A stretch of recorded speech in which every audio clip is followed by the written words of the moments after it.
ఇరాన్పై America భీకర దాడులు కొనసాగుతుంటే ఓవైపు ట్రంప్ బూతులతో రెచ్చిపోయారు.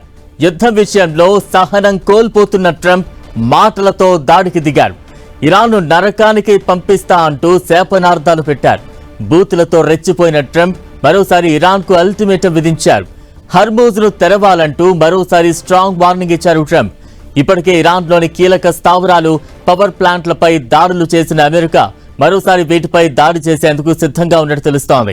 ఇందుకు కారణం ట్రంప్ చేసిన ట్వీట్ వైరల్ అవుతోంది.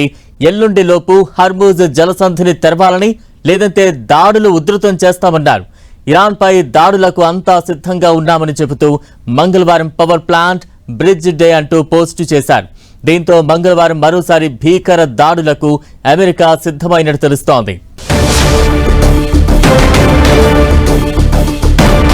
ఇటు ట్రంప్ బూతులతో రెచ్చిపోతుంటే ఇరాన్ మాత్రం అమెరికా సైనిక విమానాలే లక్ష్యంగా దాడులు చేస్తోంది. ఇప్పటికే అమెరికాకు చుక్కలు చూపిస్తోన్న టెహ్రాన్ అగ్రరాజ్యానికి చెందిన ఒక C-130 విమానం, మరో 2 బ్లాక్ హాక్ హెలికాప్టర్లను కూల్చేసినట్లుగా ప్రకటించింది.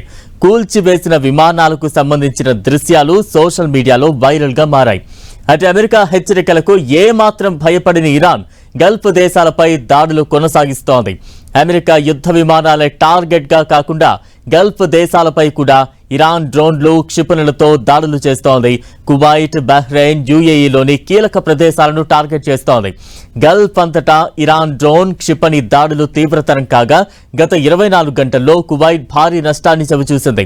కువైట్లోని 2 విద్యుత్ ఉత్పాదన, నీటి శుద్ధి ప్లాంట్లు దెబ్బతిన్నాయని అక్కడి అధికారులు వెల్లడించారు.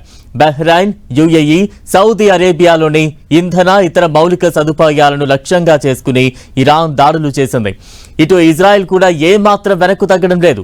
ఇవాళ బీరూట్ పై మళ్లీ విరుచుకుపడింది.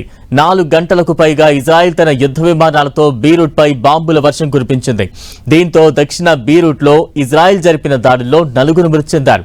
మరో 39 మందికి గాయాలయ్యాయి.